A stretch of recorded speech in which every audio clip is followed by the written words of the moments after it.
Salut les petits loups, c'est Sylvain Nicolas pour SNTV, je te souhaite la bienvenue. Une nouvelle vidéo aujourd'hui, je vais te montrer les 5 astuces de pro indispensables pour tes chantiers. La numéro 1, on commence tout de suite, comment ouvrir facilement un sac de ciment de 35 kg. Effectivement, les sacs de ciment, de béton, de mortier, ce que tu veux, c'est très lourd, 20 kg minimum, 30 kg, 35 kg, et d'ailleurs le poids a été réduit. La technique est toute simple, tu poses une barre de chantier, délimitation de chantier, sous ton sac, et ensuite avec un cutter, eh bien, tu coupes ton sac en deux. Il ne te reste plus qu'à lever de chaque côté, pense à bien plier les jambes et garder ton dos droit, et tu lèves d'un seul tenant, et voilà, tu obtiens deux demi-sacs de 17,5 kg. Voilà d'autres situations. Et ta barre en même temps va te permettre de pouvoir déchirer ton milieu de sac et donc avoir deux parties. Numéro 2, comment changer le disque de ta meuleuse d'angle lorsque tu n'as pas la clé? Alors là, je te montre que, bien évidemment, il faut que j'enlève mon disque qui me sert à découper les pierres, le béton et la matière minérale pour mettre un disque pour couper le métal. Et bien évidemment, j'avais égaré la clé cette fois-là. Donc, tu n'oublies pas de débrancher ta machine, tu mets un gros gant et il te suffit, clac, de donner un grand coup sur ton disque pour débloquer le verrouillage. Et ensuite, tu peux remettre ton nouveau disque à la place et le tour est joué. N'oublie pas, bien évidemment, de bien débrancher ta meuleuse d'angle. N'oublie pas non plus de bloquer la tête de la meuleuse d'angle avec le petit bouton à l'arrière, sinon, bien évidemment, ça ne fonctionnera pas. Maintenant, l'astuce numéro 3, comment couper un tuyau PVC à la bonne dimension lorsque tu n'as pas de pince coupe-tube.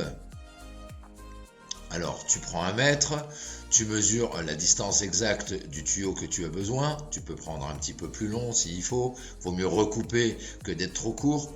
Et puis, tout le tour du tube, eh bien, tu vas reporter au marqueur la longueur de ton tube. Alors là, admettons, c'était 42 ou 43 cm, si mes souvenirs sont bons. Donc, je fais tout le tour du tube et je reporte cette distance avec mon marqueur pour me faire un petit pointillé tout le tour de mon tube de PVC, c'est du 40. Alors, bien évidemment, pour couper, n'oublie pas tes EPI, le petit masque qui va bien, le petit casque qui va bien, et puis aussi tes petits gants, c'est important, pense à ta santé, mon petit loup. Voilà, mon bout de tube est déjà coupé, tu vois, avec ma meuleuse d'angle, un petit coup de papier de verre, voilà, et puis c'est prêt pour être collé à l'endroit où tu as besoin.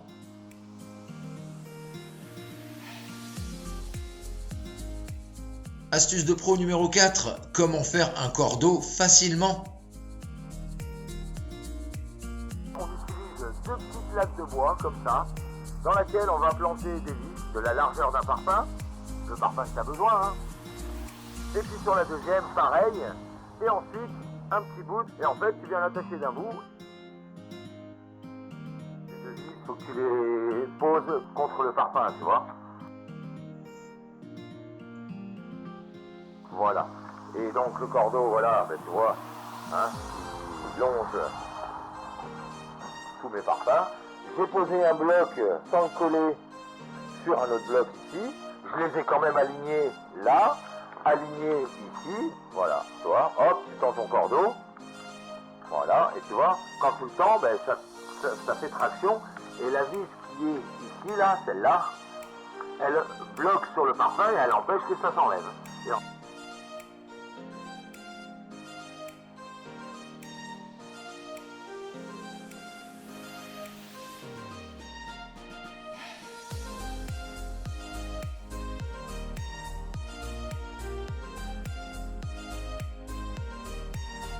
Astuce de pro numéro 5, comment lisser un joint en silicone sans s'en mettre plein les doigts ni en mettre partout sur ta menuiserie ou ta maçonnerie. Donc je vais te montrer comment on fait.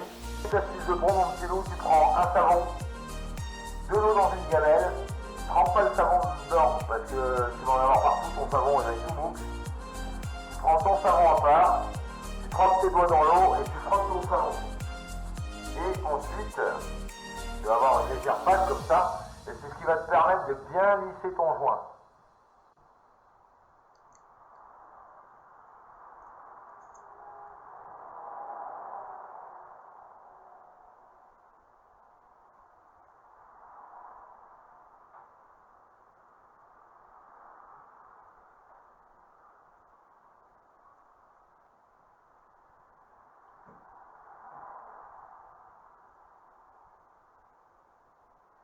Et surtout de ne pas t'en foutre plein les doigts, plein la spatule.